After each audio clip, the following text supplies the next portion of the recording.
నమస్తే. ఇప్పటివరకు మున్సిపల్ ఎన్నికల ఓట్ల లెక్కింపు తర్వాత చూసుకుంటే కొన్ని కాంగ్రెస్ గడ్డ మీద కూడా, కాంగ్రెస్ మంత్రుల గడ్డ మీద కూడా, కాంగ్రెస్ ఎమ్మెల్యేల గడ్డ మీద కూడా బీఆర్ఎస్ పార్టీ జెండా ఎగరేస్తుంది. అరే అంత ఈజీగా ఎందుకు జరుగుతుంది? అసలు కాంగ్రెస్ పార్టీని వద్దనుకొని బీఆర్ఎస్ పార్టీని ఎందుకు కోరుకుంటున్నారు? బీఆర్ఎస్ పార్టీ అధికారంలో లేదు. బీఆర్ఎస్ పార్టీ ఇప్పుడు ఏ పథకాలు కూడా అమలు చేసేటట్టు లేదు. కానీ బీఆర్ఎస్ పార్టీని ఎందుకు కోరుకుంటారంటే ఈరోజు కాంగ్రెస్ పార్టీ గెలిచి 2 సంవత్సరాలు అయినా కూడా ఏ ప్రజల్ని పట్టించుకోలే, ఏ గ్యారెంటీలు అమలు చేయలే, ఏ సమస్యల్లో ఉన్నప్పుడు కూడా దగ్గర హక్కున చేర్చుకొని మనోధైర్యాన్ని కూడా ఇవ్వలే. ఈ లెక్కన సొంత ఒక్కొక్క ఊర్లలో కాంగ్రెస్ పార్టీ వాళ్ళు దత్తత తీసుకున్నా కూడా ఏం చేసారు మిత్రులారంటే వాళ్ళు బీఆర్ఎస్ పార్టీ వైపు మొగ్గు చూపడం, బీఆర్ఎస్ పార్టీకి ఓటేయడం. ఈ కొన్ని మున్సిపాలిటీలో కొన్ని 20 వార్డులు ఉన్నా, లేకుంటే 15 వార్డులు ఉన్నా, 16 వార్డులు ఉన్నా, అందులో నుంచి 15, 14, 10 దాకా బీఆర్ఎస్ పార్టీ మెజారిటీ కొట్టడం ఇదో కీలకంగా మారిపోయింది. రాష్ట్ర రాజకీయాలు ఇక నుంచి ఒక మలుపు అనేది ఇక్కడ నుంచి చెప్పుకోవచ్చు. అయితే ఇప్పటి వరకు ఓట్ల లెక్కింపు జరిగిన దాంట్లో ఒక 6 మున్సిపాలిటీలో బీఆర్ఎస్ పార్టీ రాకెట్ కన్నా స్పీడ్గా దూసుకుపోతుందన్న విషయాన్ని కూడా మనం చూస్తూ ఉన్నాం. అదేవిధంగా ఇదే మున్సిపాలిటీ రిజల్ట్ పరంగా చూసుకుంటే ఈ మంచిర్యాల జిల్లాలో క్యాతినేపల్లి అనే మున్సిపాలిటీలో 22 వార్డులు ఉన్నాయి. ఆ 22 వార్డుల్లో 10 బీఆర్ఎస్ పార్టీ కైవసం చేసుకుంది. 10 బీఆర్ఎస్ కైవసం చేసుకోవడం జరిగింది. అదేవిధంగా 7 కాంగ్రెస్ పార్టీకి జస్ట్ 7 మాత్రమే రావడం జరిగింది. ఓన్లీ 7 అంటే 7 తిప్పి కొడితే ఏడుపు మొహాలకు 7 దక్కినట్టుగా అట్లనే ఉంది కాంగ్రెస్ పార్టీ. ఇక 4 అయితే సిపిఎం కైవసం చేసుకోవడం జరిగింది. ఇక సూర్యాపేట లెక్క చూసుకుంటే సూర్యాపేట జిల్లా తిరుమలగిరిలో చూసుకుంటే మొత్తం 15 వార్డులు. ఈ 15 వార్డులలో 8 బీఆర్ఎస్ కైవసం చేసుకుంది. అంటే ఒక్క వార్డుతోటి బీఆర్ఎస్ జెండా పాతడం కూడా జరిగింది. కాంగ్రెస్కి 7 మాత్రమే మిగిలింది. ఇక సంగారెడ్డి జిల్లా పరంగా చూసుకుంటే గుమ్మడిదల మున్సిపాలిటీ పరంగా చూసుకుంటే మొత్తం 22 వార్డుల 14 బీఆర్ఎస్ కైవసం చేసుకుంది. కాంగ్రెస్కి 4 దక్కింది, బీజేపీకి 2 దక్కింది. ఇక గద్వాల జిల్లాలో చూసుకుంటే ఐజా మున్సిపాలిటీ పరంగా చూసుకుంటే మొత్తం 20 వార్డులు మిత్రులారా. ఇందులోనూ 12 బీఆర్ఎస్, 6 మాత్రమే కాంగ్రెస్. ఘోరం ఇది. ఎక్కడ పోయింది ప్రజాపాలన? ఏ దిక్కులో పోయింది? ఇక తొర్రులో చూసుకుంటే ఇది మామూలు కాదు, ఘన విజయం.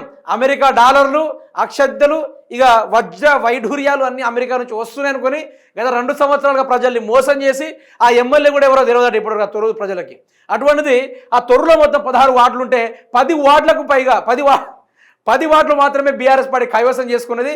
అందులోనూ 6 వార్డులు కాంగ్రెస్ పార్టీ గెలుచుకోవడం జరిగింది. అదేవిధంగా ఇద్రేశం, సంగారెడ్డి జిల్లా ఇద్రేశం పరంగా చూసుకుంటే ఇద్రేశం మున్సిపాలిటీలో మొత్తం 22 పైగా వార్డ్స్ ఉన్నాయి. అందులోనూ ఈ పార్టీకి ఇంకా లెక్క తెలియదు. అందులోనూ 12 పైగా వార్డులు బీఆర్ఎస్ పార్టీ ముందస్తు స్థానంలో ఉంది. ఈ లెక్కన చూసుకుంటే తెలంగాణ రాష్ట్రంలో బీఆర్ఎస్ పార్టీ ఒక కొత్త మలుపు రాజకీయాల్లో తిరగబోతుంది. ఇన్ని రోజుల్లో కేసీఆర్ గారు ఫామ్ హౌస్లో కూర్చొని ఏదో కూర్చున్నాడు, కేసీఆర్ పని అయిపోయింది అనుకున్నారు. కానీ ఈ రోజు ప్రజలు బ్రహ్మరథం పట్టబోతా ఉన్నారు. ఈ రోజు ప్రతి ఒక్క ప్రజలు కేసీఆర్ బయటికి వస్తేనే మనకు బ్రతుకు తెరుగు ఉంటుందని ప్రజలు చైతన్యవంతమయ్యి ఈ రోజు ఫామ్ హౌస్లో కూర్చున్న పెద్దాన్ని బయటకు తీసుకొచ్చే కార్యక్రమం దిశగా మున్సిపాలిటీలో గెలిచే అవకాశం కూడా ఉంది.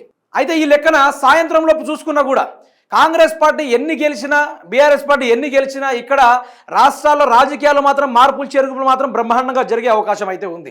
ఎందుకంటే రేవంత్ రెడ్డి మాట్లాడితే ఢిల్లీకి పోతుండు, ఎమ్మెల్యేలు కూడా మాట్లాడితే ఫామ్ హౌస్లకు పాలవుతున్నారు, లేకుంటే అమెరికాకి వెళ్ళిపోతున్నారు తప్ప ఎక్కడ కూడా ప్రజల సమస్యలు పట్టించే కార్యక్రమం లేదు. ఈరోజు ఈ తెలంగాణ రాష్ట్రంలో అన్ని మున్సిపాలిటీలు ఏర్పడ్డాయి. దానికి గల కారణం ఏంటంటే అది కేసీఆర్ గారి యొక్క హయాంలోనే జరిగింది. అభివృద్ధి కార్యక్రమాలు కానీ, వాడల్లో సీసీ రోడ్లు కానీ, లేకుంటే అదే వాడ పక్కన ఉన్న డ్రైనేజ్ సిస్టమ్లు కానీ మొత్తం పూర్తి స్థాయిలో బీఆర్ఎస్ పార్టీ మాత్రం అభివృద్ధి చేయడం జరిగింది.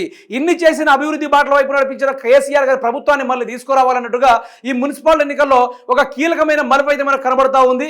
ఈ యొక్క ఎన్నికల్ని అప్పటికప్పుడు అప్డేట్ తెలుసుకుంటూ రేవంత్ రెడ్డి ఏమో ఢిల్లీలో జల్సాలు చేసుకుంటూ కేంద్ర మంత్రులతో తిరిగే అవకాశం కూడా మనకు కనబడతా ఉంది. కానీ ఈ మున్సిపాలిటీ ఎన్నికల్లో కాంగ్రెస్ పార్టీ సొంత నియోజకవర్గం కొన్ని దత్తత తీసుకున్న గ్రామాల్లో కూడా బీఆర్ఎస్ పార్టీ అధికారంలోకి వచ్చిందంటే ఒక్కడే అర్థం చేసుకోండి ప్రజలు ఏ విధంగా బీఆర్ఎస్ పార్టీని హారతిచ్చి మరీ ఆహ్వానించబోతున్నారో, రాబోయే రోజుల్లో ఏ విధంగా గ్రాండ్ లెవెల్లో ఎంట్రీ జరగబోతుందో కూడా మనం ఇక్కడ తెలుసుకోవచ్చు. రాబోయే రోజుల్లో కేసీఆర్ కూడా కొన్ని సభలు నిర్వహిస్తామని కూడా చెప్తా ఉన్నారు.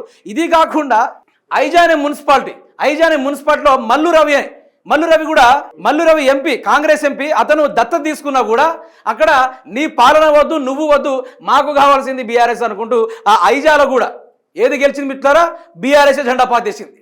మొన్నటిదాకా మాట్లాడుతూ ఉన్నారు కదా, ఇక కేసీఆర్ బయటికి రాడు అనుకుంటూ ఈ విధంగా మిమిక్రీలు చేసుకుంటూ మరి మాట్లాడినా అదే మల్లు రవి కథ పరంగా చూసుకుంటే ఇదే కాదు, తెలంగాణ రాష్ట్ర వ్యాప్తంగా ఒక్కొక్క చోట బీఆర్ఎస్ హవా లేపుకుంటూ వస్తుంది. బీఆర్ఎస్ ఒకటి గెలిచినా కూడా ఈరోజు దాని గ్రాఫ్ అనేది బీభత్సంగా పెరుగుకుంటూ పోతుంది. ఎందుకంటే బీఆర్ఎస్ కున్నంత వైబ్, బీఆర్ఎస్ కున్నంత అంత్య వాదం అనేది అట్లా ఉంది. కాబట్టి బీఆర్ఎస్ ప్రతి ఒక్కరు కోరుకుంటున్నారు. ఇలా సాయంత్రంలోపు మాత్రం తెలంగాణ రాష్ట్రంలో సగానికి సగం మున్సిపాలిటీ 116 మున్సిపాలిటీ ఉంటే అందులో సగానికి సగం దాకా బీఆర్ఎస్ కొట్టే అవకాశం ఉంది. అవసరమైతే కాంగ్రెస్ పార్టీని తొక్కి కూడా గెలిచే అవకాశం కూడా ఉంది.